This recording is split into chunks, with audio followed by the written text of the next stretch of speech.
Yay Media Group.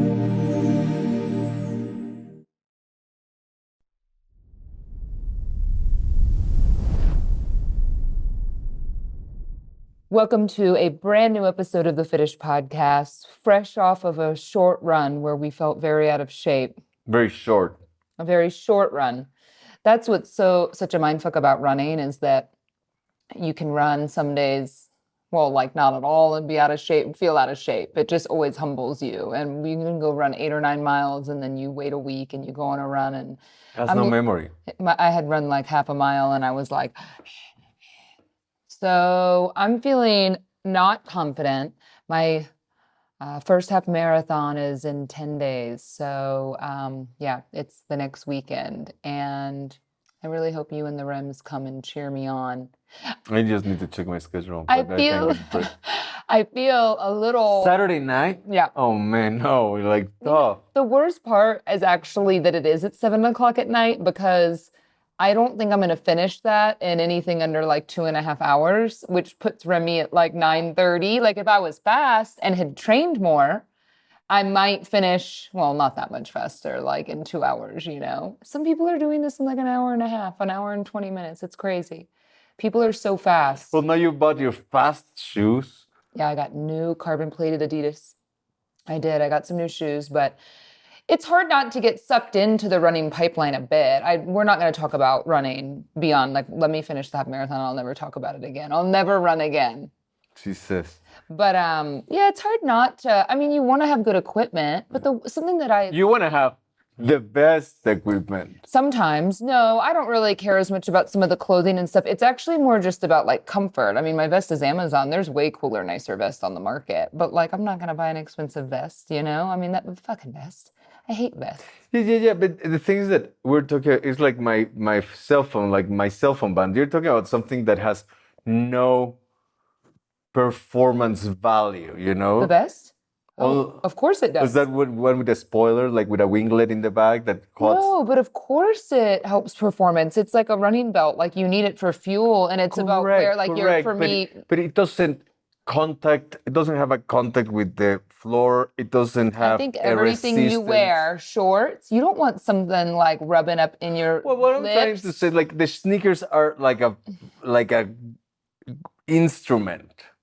The best, it's an instrument, but it's not something that if you wear the wrong best, you're gonna do 5-minute longer miles. Anyway, I'm as ready as I'm gonna be, but no, I have not trained enough. So if you've been thinking about doing a half marathon and you're like, oh, I can't, well, you could be like me and only run about 2 times a week and see how you fare. So yeah, so that's where we're at. So yeah, that'll be nice. I will say it's been the coolest part about running, and I think I've said this before.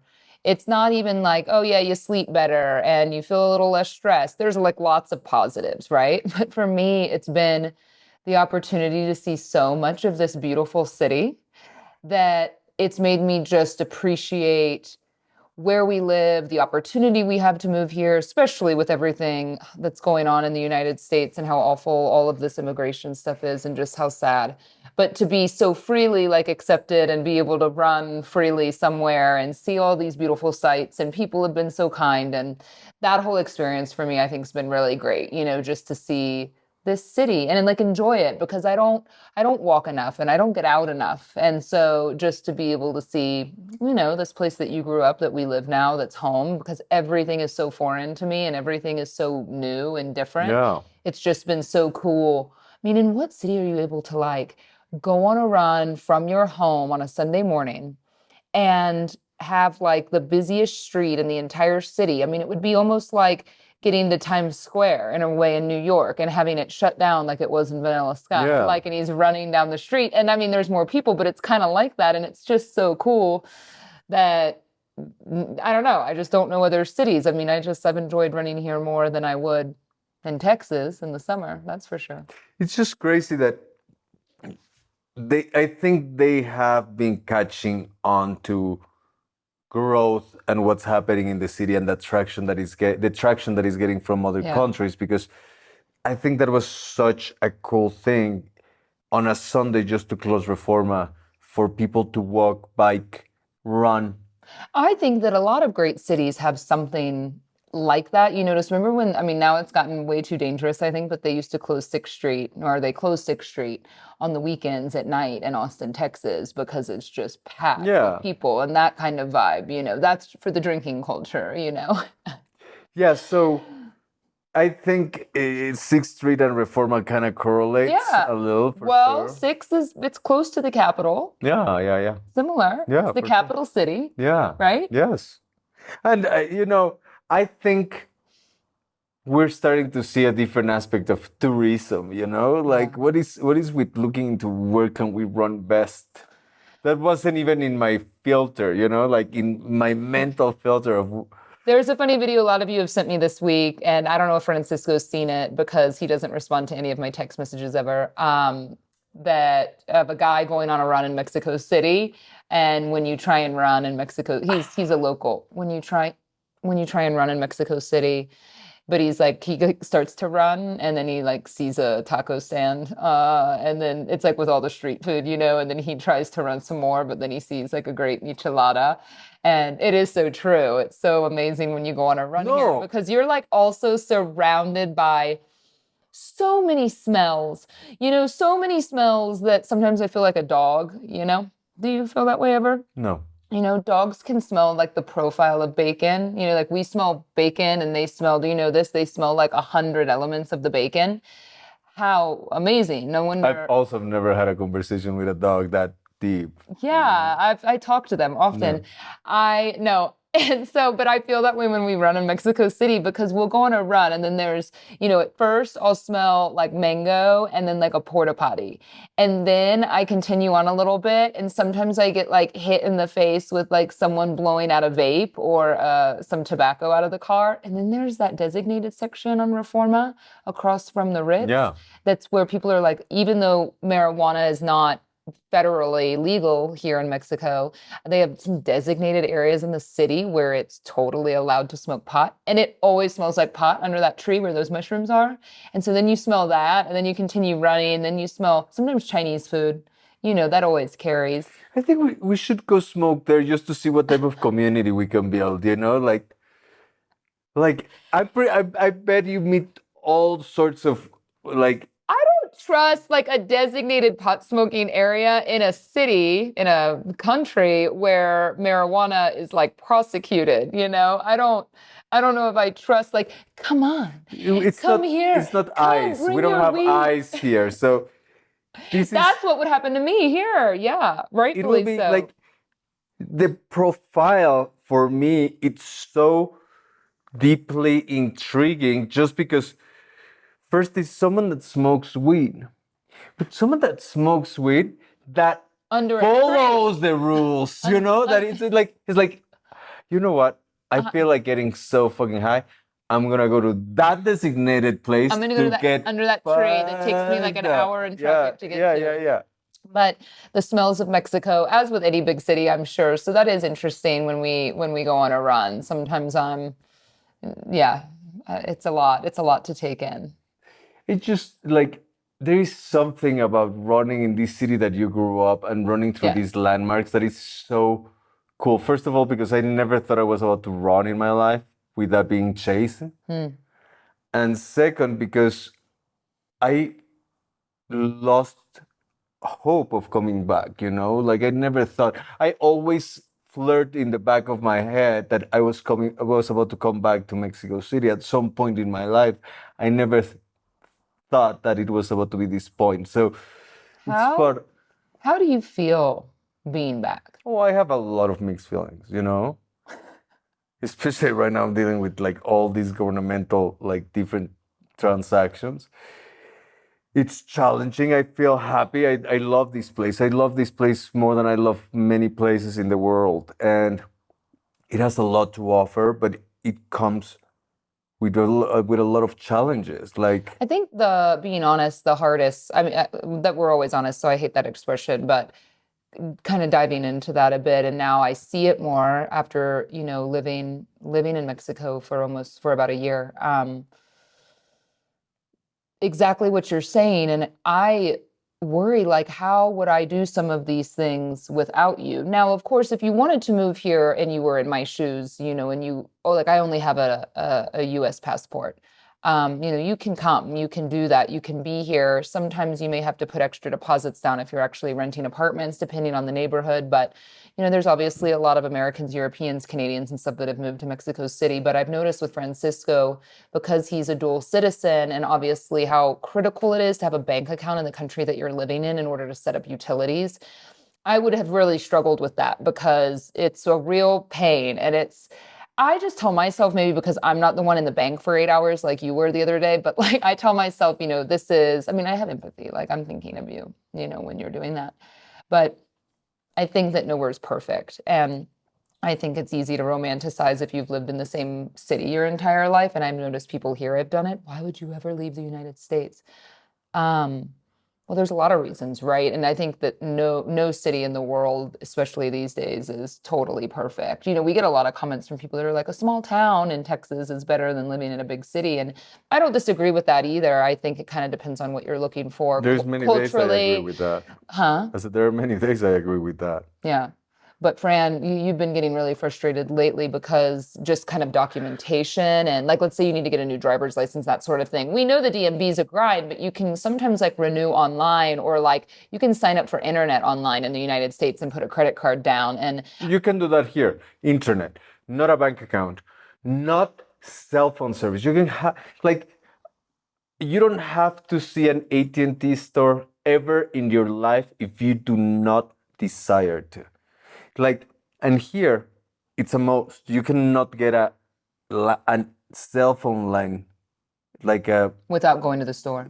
You can get a prepaid phone in a 7-Eleven, Yeah. which is really ridiculous to me. But you cannot get a paid phone line on the 7-Eleven. It's just crazy. However, I was talking to a good friend yesterday, and it's part of, if you love the rose, you have to love the thorn kind of deal. It doesn't. Shout out to that. It doesn't take away from the experience. It is very frustrating, and I'm gonna make a guide. I promise you guys, at some point. No need to bug me every 6 months about this guide. That tells you exactly the step by step, because I think there is a critical route. There's many things you can do in between, but there's a critical route that if you follow, your life will be so much easier. Yeah, but this is part of it, right? This is part of what's important. That's some great perspective that we've been fortunate enough to gather in the last year, is that I'm so glad we moved to the middle of nowhere so I could understand that I am more of a city rat. I could have done that for a year or two, but I'm not quite ready to do that full time. And I'm okay admitting that, But I think I wouldn't have had that perspective had I gone straight from city to city, from Dallas to here. I would probably be still a lot more fast paced and stressed out, but that kind of allowed me to slow down a bit and be even more homebody. And that is what I needed.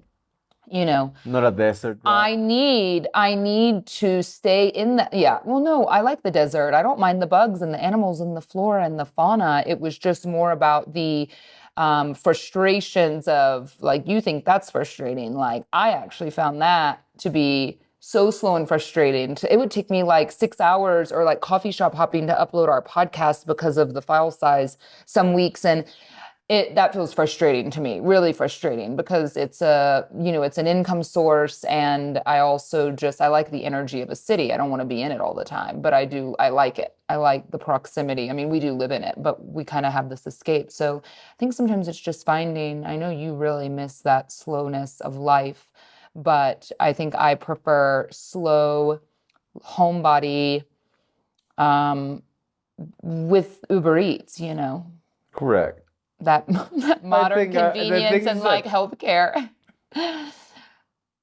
Things just seem easier when we live by the beach. When we live by the beach, I think they are easier because you don't have as many options of really anything. Like, you don't have food options. I always said options kill deals, Yeah. So it's sometimes the overwhelming amount of options. Yeah, sure. Like Costco. I just heard something. I cannot be trusted in a Costco, you know? Like is it normal? I can't go to Costco and not spend like $500, you know, more. I don't know. I can't do it. I buy so much food. I buy so much stuff. I'm like, these look good.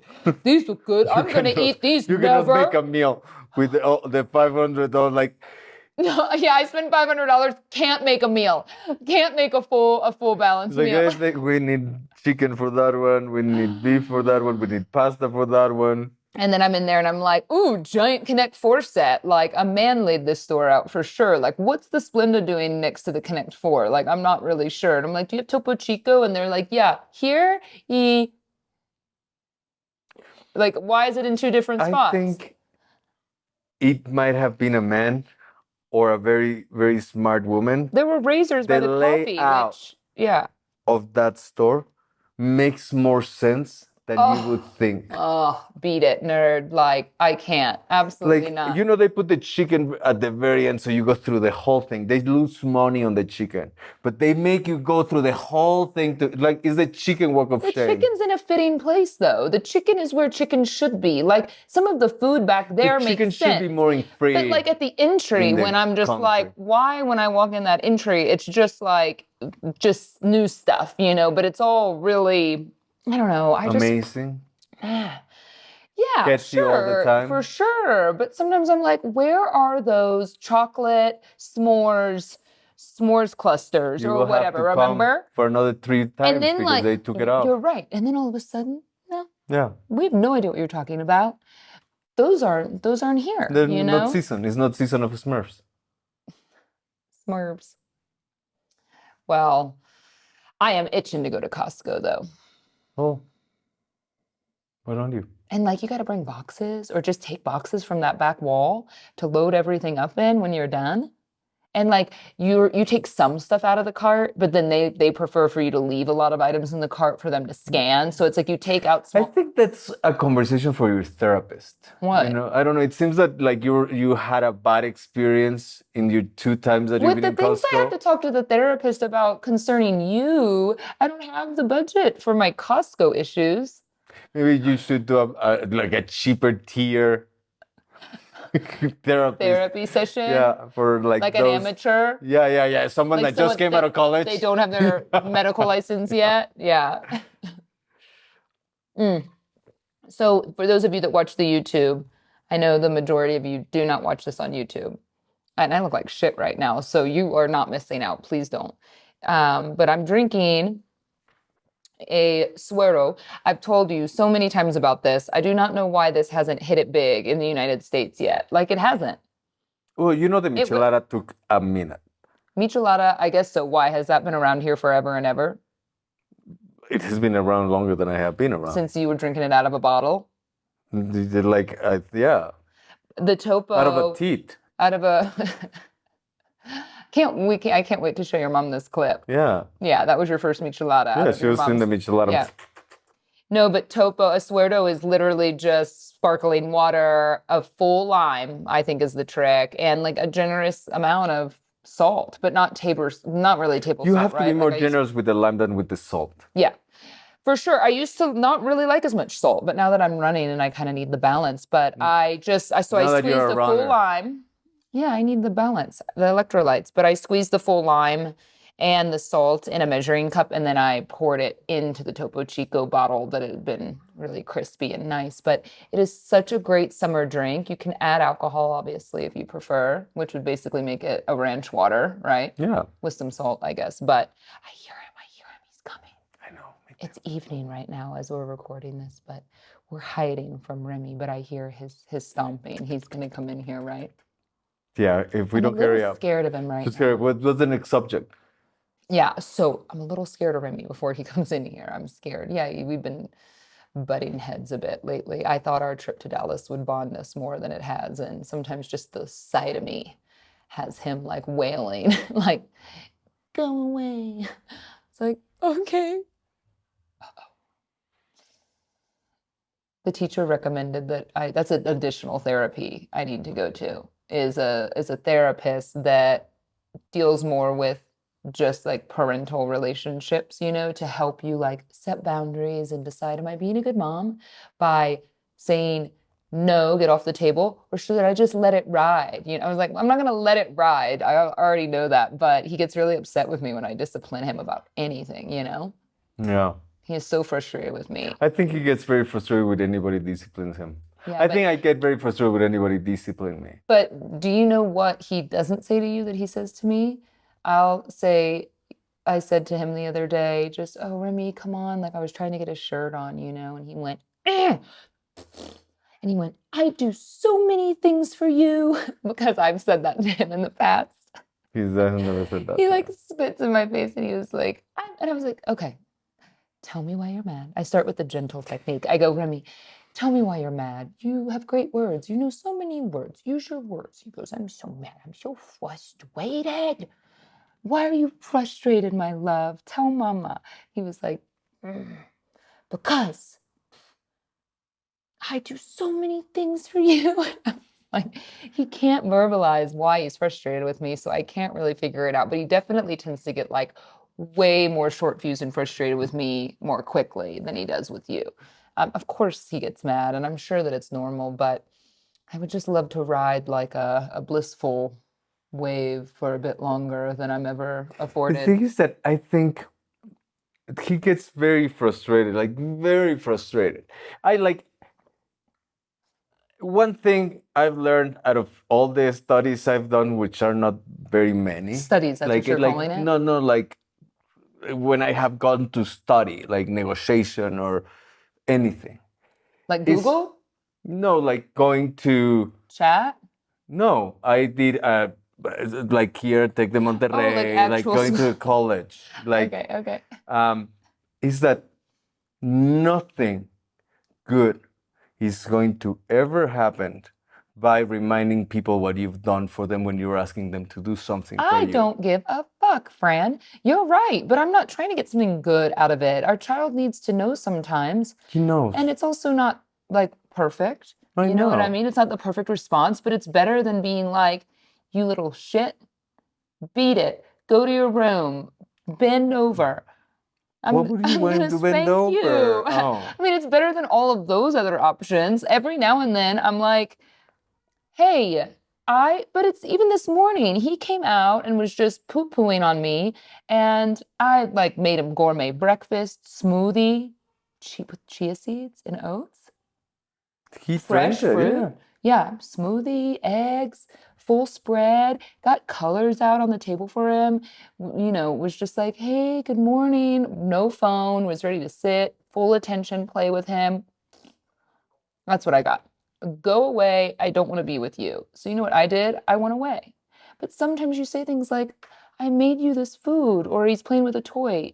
Yeah, like where does it come from? No, I don't think he fully grasped it. I think it's nice to No, remind for him a little bit sure. of that.